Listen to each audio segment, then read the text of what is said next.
Et voilà, l'invité est là avec nous. Monsieur Kitenge Ferdinand, bonjour. Bonjour, monsieur Fabien. Vous dites de la société civile révolutionnaire, coordonnateur. Merci beaucoup. C'est même pas vous dites. Une société civile qui est dans la constance ou dans l'inconstance. Vous avez été une société civile affiliée au rassemblement d'Étienne Tshisekedi à Limete.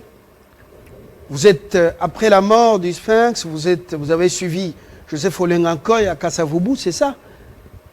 Nous sommes société civile Joseph révolutionnaire. Olenga-Nkoy avec son rassemblement Kasavubu. Et puis après, vous avez été également, comme Kasavubu avait produit Tchibala, oui. Ce qu'on connaît, vous avez été donc cette structure défendant à corps et à cri Bruno Tchibala comme Premier ministre. Vous avez même travaillé à la primature, à ce que je sache. Ah, ça a été ainsi, j'ai été conseiller à la primature. Et puis, à vrai dire. Et puis voilà, aujourd'hui, société civile révolutionnaire. Pourquoi révolutionnaire?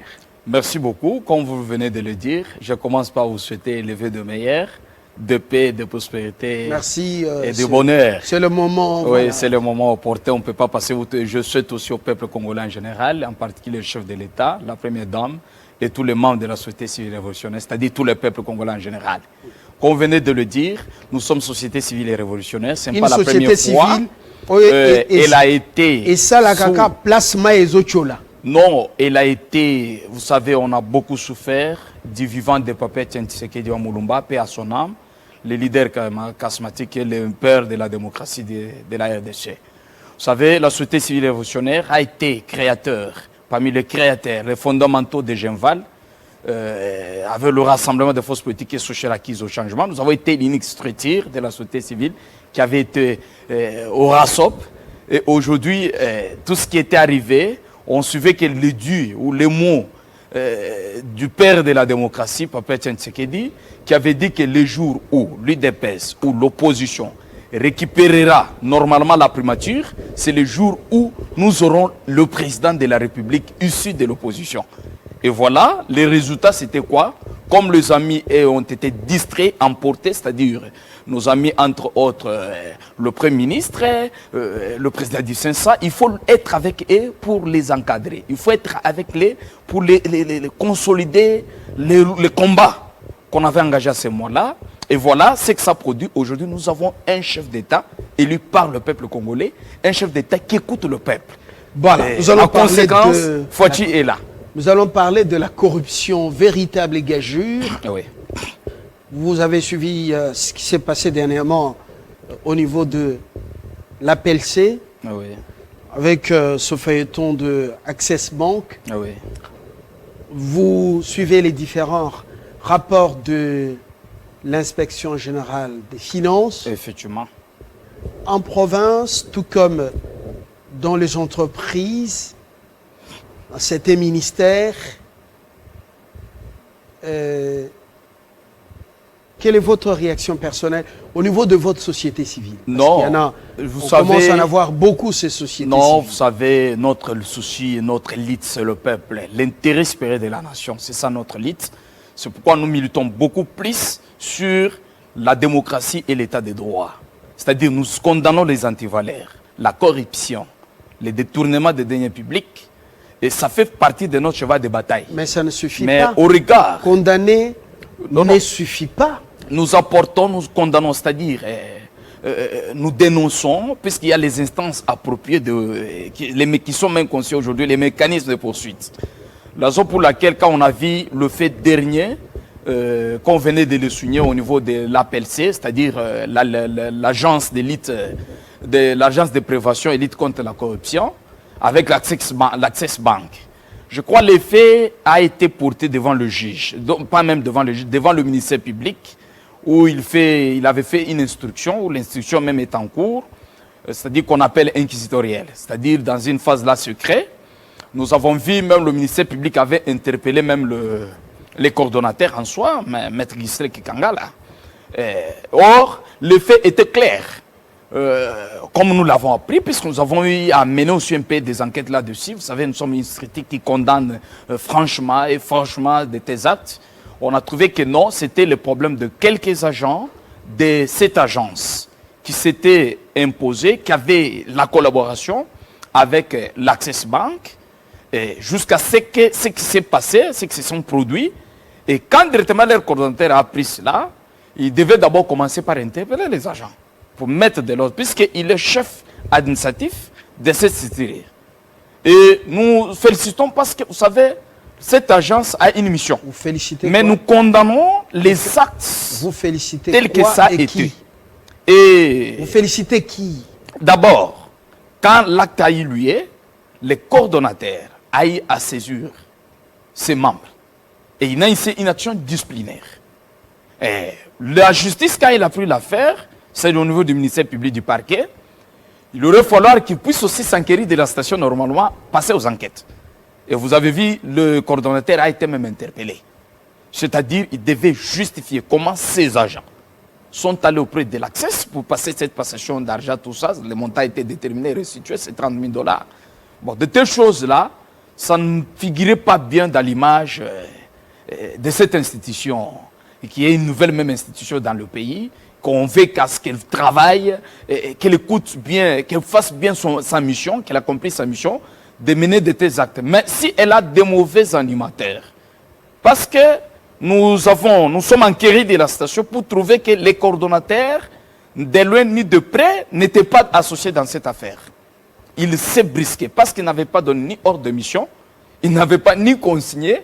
Et on a trouvé, même quand on disait qu'il y avait des gardes républicains, puisqu'il y a le garde républicain qui s'écrit aussi là, il n'était pas là, il n'y avait aucune présence des gardes républicains.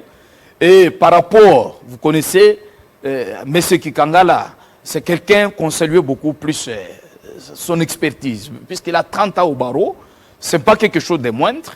Et quand on a mené les investigations, on a trouvé effectivement qu'il était vraiment... Il n'avait pas vraiment l'information sûre, mais il a eu à découvrir la vérité pour passer à la sanction de ses membres. Vous avez quels atouts pour mener des investigations? Nous sommes société civile. C'est-à-dire, quand il y a problème qui touche la nation, qui touche une partie du bien commun, une partie d'un bien du peuple, ça peut être bien privé ou bien public, automatiquement, nous devons être présents pour dénoncer de tels comportements. Et les cas échéants, je suis en train de parler des atouts à votre disposition pour des enquêtes objectives. Effectivement. Quels sont vos atouts pour des enquêtes objectives? Vous dites, vous êtes présent, oui. La société civile est toujours présente. Oui. Mais quels sont les atouts pour des enquêtes objectives? Quand vous dites que vous avez mené des enquêtes, des investigations, quels sont les atouts à votre disposition pour arriver à déceler la vérité? Effectivement, pour arriver à dire la vérité, c'est parce que le moment viendra où nous allons encore réunir beaucoup d'actes. Non seulement dans ces cas, il y aura aussi plusieurs cas qui vont se commettre ou qui vont se suivre. Et à ce moment-là, nous allons apporter, surtout on prépare d'ailleurs nos conclusions de l'année, nous allons les rendre publiques et transmettre même auprès du chef de l'État. Et quand on présente sous forme des atouts, c'est-à-dire on a des personnels efficaces et appropriés dans cette matière qui nous fournit des informations à tout moment. Une fois qu'on a ça à notre portée, et directement, on amène auprès des instances appropriées pour des poursuites. Si je comprends bien, ouais. Vous avez des mécanismes. Vous avez l'œil et l'oreille au niveau de différentes banques commerciales. Effectivement. Et vos sources au niveau de Access Bank vous ont donné l'information bien avant. Bon, on a eu à requérir certaines informations auprès, on a vérifié auprès de l'Access, on a vérifié aussi auprès de l'agence. Ce qu'on ne peut pas tout le dire actuellement parce qu'on n'a pas encore clôturé les travaux. Mais sinon, on a trouvé que le regard de l'institution du ministère public, l'effet continue et on a salué aussi l'acte administratif, c'est-à-dire la sanction infligée auprès de ces agents-là, quand bien même ils ont été induits en erreur. Vous savez, la majorité de ces gens-là, Ce sont des personnes vraiment qui maîtrisent la matière, mais avec les systèmes, puisqu'ils sont instrumentalisés. Il y a les gens qui les ont déjoués. Avec les systèmes, puisque cette agence est beaucoup plus combattue. Il y a les gens, vous savez, c'est tout un système. C'est un système de personnes qui ne veulent pas qu'ils soient rattrapés. C'est alors qu'ils voulaient tout simplement étouffer la mission de cette agence. L'agence a une mission fondamentale et primordiale. Vous voulez nous dire concrètement que le système au pays, c'est comme la mafia en Italie, plus têtue, plus dangereuse. Oui. Ce que vous voulez dire concrètement? Vous savez, ce n'était pas facile de comprendre ou d'identifier de tels faits au jour d'aujourd'hui. Pourquoi? Parce qu'il y a deux gens qui ont déjà fait les années et les années dans plusieurs magouilles.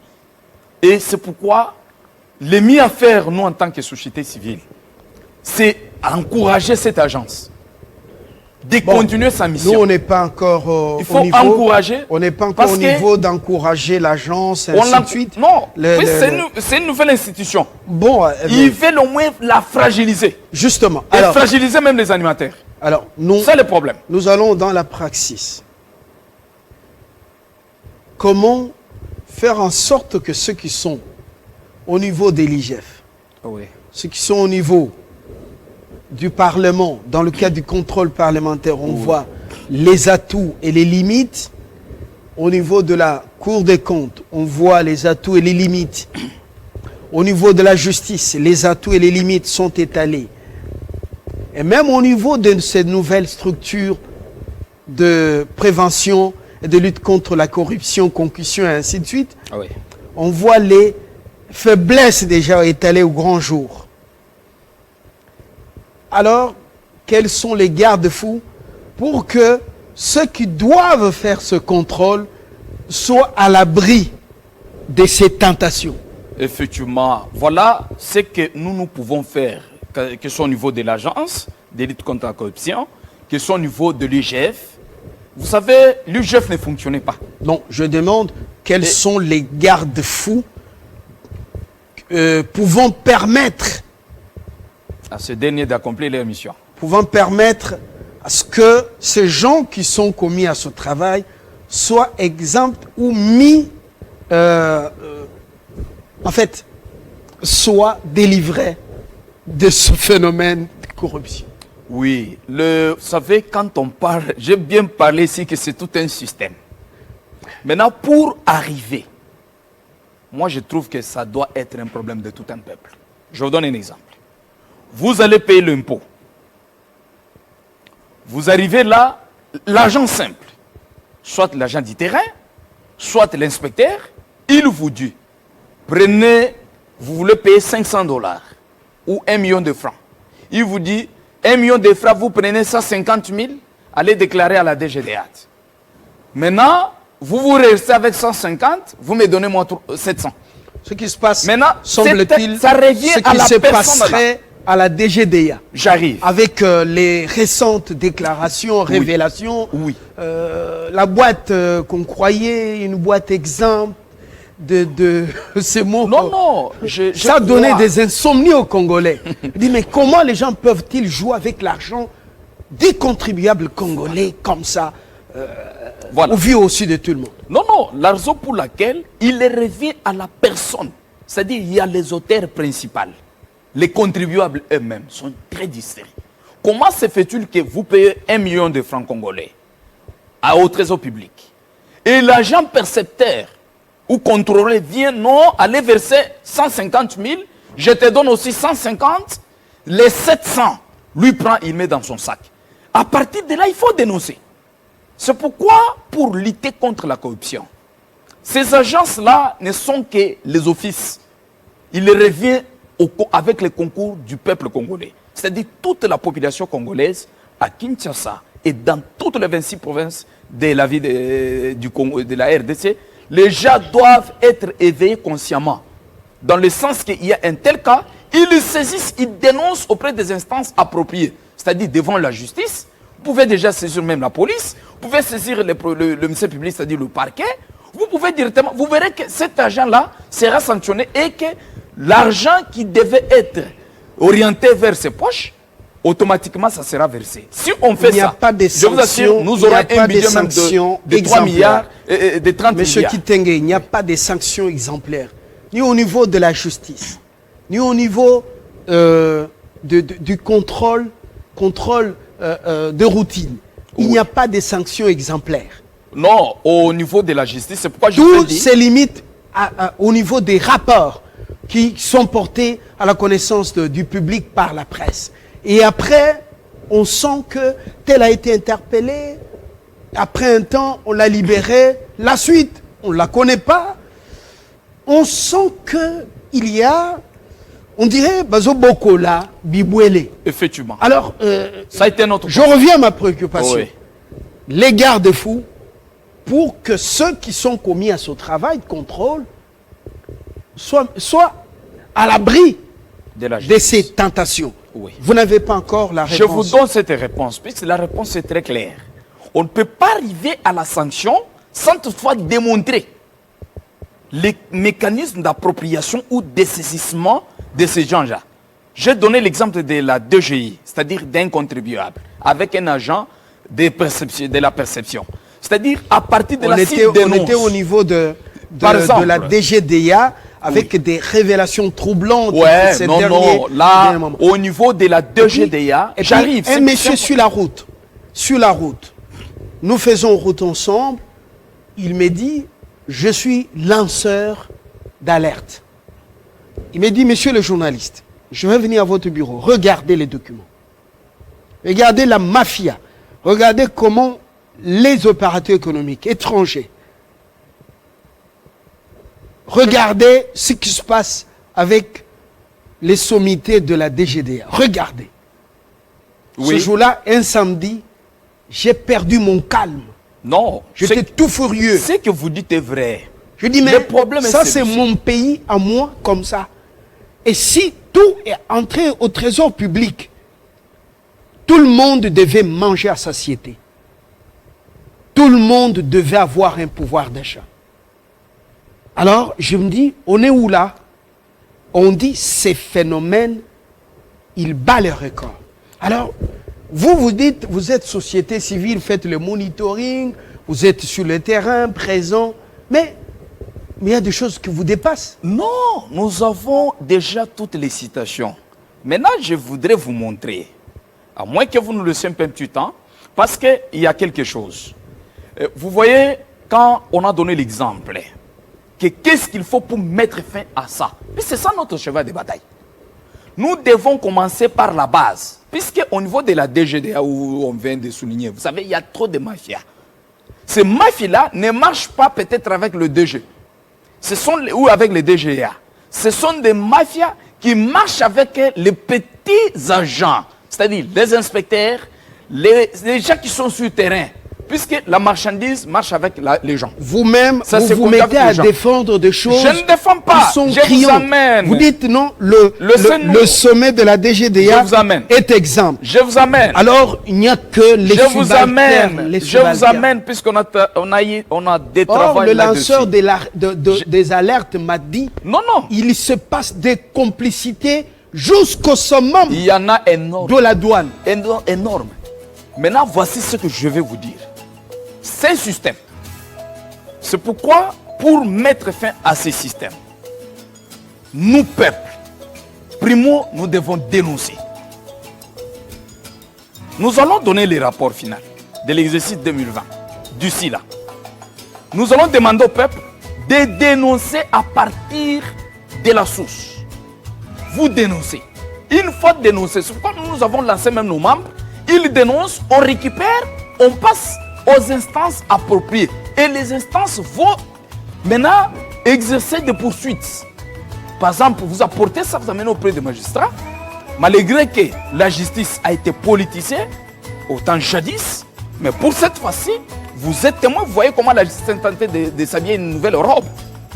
C'est dire qu'on doit faire confiance à notre justice actuellement. Puisqu'il y a des DG qui sont aux arrêts, il y a des CC qui sont aux arrêts. On doit faire confiance. Deuxièmement, au niveau de la mafia, puisque ça commence en amont, ce qui arrive là, C'est comme expliquait le professeur Kenge Kenge dans la criminologie. Les infractions entrent sous forme d'entonnoir. Et il y a les infractions apparentes et non apparentes. Qu'on construit aujourd'hui même en colle blanche. Mais vous voyez les choses quand ça entre. Au niveau de l'entrée là, ça entre beaucoup et ça sort peu. C'est au niveau de l'entrée là. Qui sont à l'entrée? D'abord, le peuple à la source. C'est là qu'il faut dénoncer. Et ça commence de suite avec des demandes, avec des influences, avec des trafics d'influence, avec des ceci. Vous verrez que ça commence à prendre maintenant de racines. C'est pourquoi nous, en tant que peuple, en tant que société civile, nous avons une mission de lutter contre ça pour mettre fin. Mais qu'est-ce qu'il faut? Au niveau peut-être de la DGDA, il y a plusieurs postes de frontaliers où les douanes sont là. Il y a les entrées, il y a les sorties. Est-ce qu'il y a les contrôles effectifs? Et on avait signalé là-bas dernièrement, on a vu même certains travaux qui s'est passé là-bas, on suivait ça, puisqu'on avait envoyé un rapport là-bas. Directement, les DG avaient convoqué les directeurs provinciaux, puis c'est là où il y a des problèmes. Vos rapports Ils doivent redresser les travaux. Vos rapports restent des rapports de bureau. Ça, quel impact? Non! Dans la lutte contre la corruption. Nous allons les rendre publics, c'est-à-dire transmettre acquis des droits. C'est pourquoi nous devons être en collaboration avec la justice, en collaboration avec l'Agence de lutte contre la corruption, en collaboration avec l'IGF. Parce que c'est l'IGF qui doit aussi inspecter toute fuite financière pour découvrir, pour dénoncer, puisqu'elle aussi dénonce. Et on avait formulé aussi des recommandations, comme l'IGF, comme l'Agence de lutte contre la corruption. Ce sont des institutions qui devraient être associées des juges ou des magistrats pour des investigations. Quand il s'agit de tels cas, automatiquement, ils connaissent déjà l'affaire en première position. Voilà. Voilà, avec ça, ça pouvait quand même adresser. Et à l'entrée, c'est ce qu'on peut trouver, demander au ministère public, c'est poursuivre de tels cas.